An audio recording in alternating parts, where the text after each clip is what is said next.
300 милиони евра се инвестираат за нова опрема и модернизација на армијата на Република Македонија. Ова ќе представува прва темелна модернизација за прв пат од постоењето на вооружените армиски сили.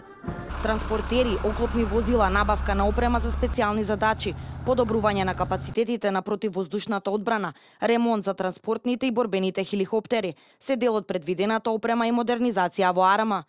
Владата преку Министерството за одбрана го стартува новиот циклус инвестиции за набавка на нова опрема, техника како и ремонт на постоечките капацитети со кои располага војската.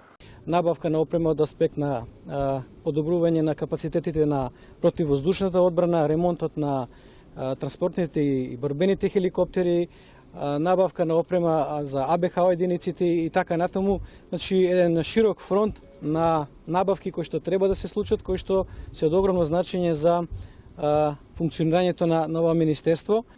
Реформите на армијата на Република Македонија и нејзина трансформација во модерна вооружена сила се спроведуваат согласно националните потреби, барањата и стандардите на НАТО, како и согласно потребите за учество во заедничката безбедносна и одбрамбена политика на ЕУ.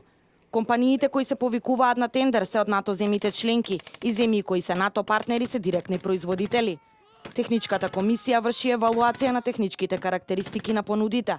Се внимава на цената, но и на квалитетот на опремата. Доколку има непрецизни елементи, испуштени податоци за одредени технички елементи, се упатуваат прашања до производителите на дадената опрема.